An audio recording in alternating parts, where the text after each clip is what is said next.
So is this big binder of receipts for this car really all the information that the mechanic needs to work on it? Or is it just really good information for the owner to know what's been replaced and not? And what should maybe be in here that isn't when a car gets sold on to a new owner? So I know I said I wasn't going to do another video on the Spitfire for a while, at least, but we're not actually doing a video on working on the car. I was just getting this thing buttoned up, checking the choke, making sure everything was adjusted properly before the owner came and got it. When I pulled the choke, it just cable snapped right off. So we're waiting on a cable. And I figured we would take this opportunity to talk about the information and to correct some of the details that I got wrong along the way and clear up, I guess, a few minor bits of confusion in the comment section. So before we really get into it, let me preface this by saying I'm not just a British car guy. I'm a car guy. If it has wheels and an engine, I'm probably into it. My general car knowledge and interest is very wide and eclectic, from everything around the world, including some very obscure stuff. So when it comes to Spitfires and GT6s, I'm not nearly as intimately knowledgeable as I am with, say, an MGB.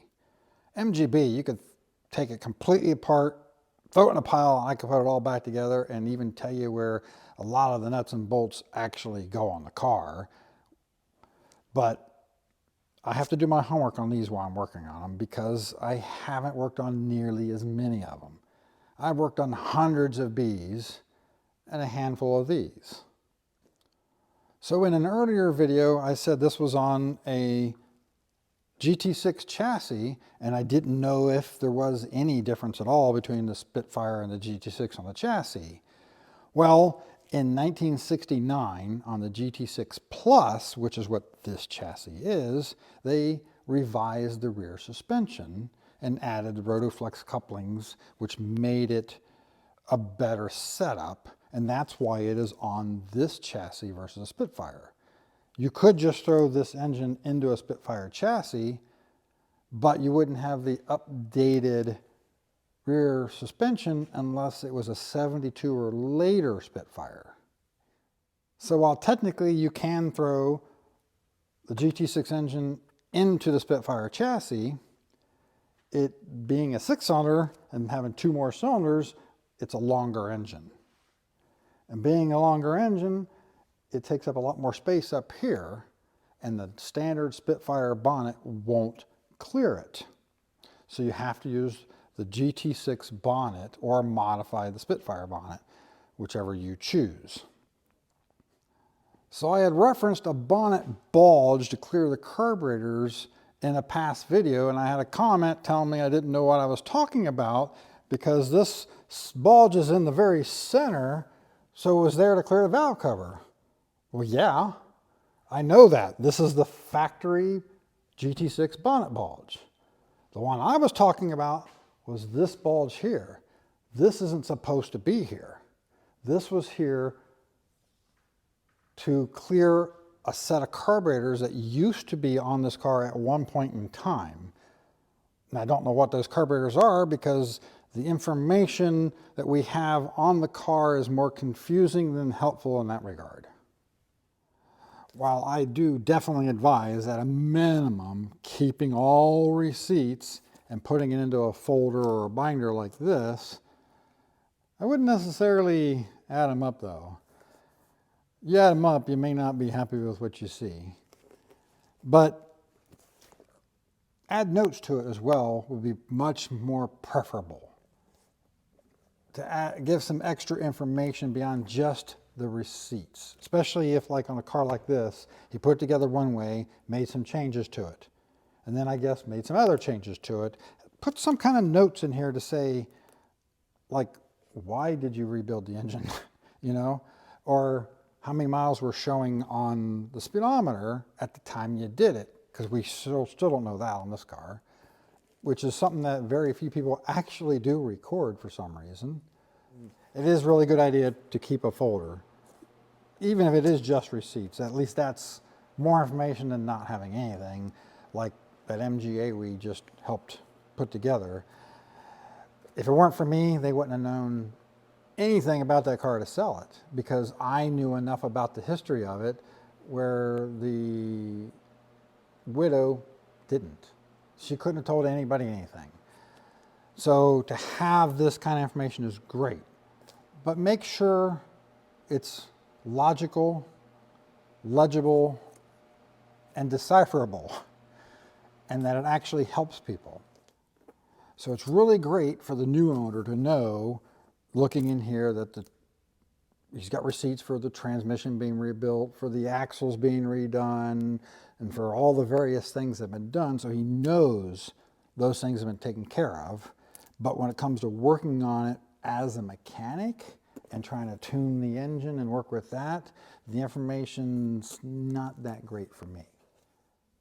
So when I first started trying to work on it and tune it, we found a engine worksheet in here showing some specifications on like the bore size and clearances, and a compression ratio calculator that said it was 10 1/4 to 1, and a Kent 264 cam, which I guess is also called the TH5 cam, which is still available today, but not in the same spec that the one on the card is.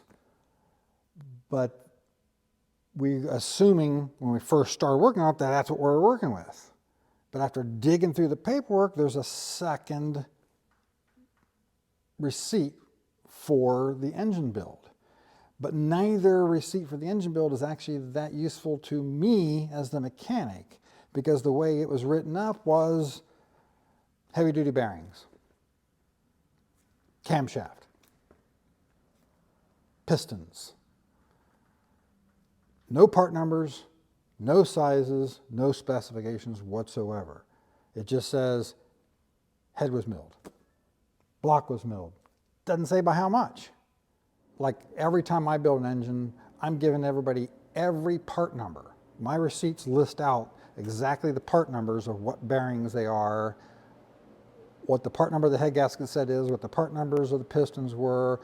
So you can always look that up and know exactly what you're working with. The current owner wouldn't know by looking at any of this how far has the crank been ground. If he has an engine problem in the future, what's left? Can he go another undersize or two? Is it still room to do that? We don't know. So if he has any problems, we'd have to tear this thing completely down to find out, where if he already knew, because it was properly documented, that it was already at, say, maximum that you can get the bearings for, that we wouldn't have to waste our time tearing it down if he had an engine problem and then find out that we just need to go find a crank. We could just start with going and finding a used engine and starting from there. Save him some time and money in the long run, but also for tuning it. We have no idea what the bore size is on this thing. The car has a history of being difficult to tune within this paperwork, and we think that he actually rebuilt it a second time, went back to stock bore, maybe lower compression, but it appears to still have the same cam in it. So now while we do have a cam card in here, we also have several receipts in here from where the previous owner had taken it to have some tuning work done to it, like at a dyno shop and stuff like that, where they didn't know what they were working on. He didn't tell them what cam was in it. So they were just looking at these specs here, adjusting everything to factory specs and trying to tune it as if it's a stock engine, when it's not, or it wasn't. So they had all the clearances wrong, which was bleeding off compression, not allowing it to run really well. And it'd be helpful to know to add in here when we're take some notes, when he changes things and says, look, I went from this carburetor to this carburetor setup, to put a note page in here to say this is what we've done to clear up confusion about previous receipts that are still in the book. Now, when I walk in to try to tune it, that's the kind of information I want to know off the bat, so I know where I'm starting from. And I know, especially on this, we didn't know what the needles were, nothing, and you know, it helps.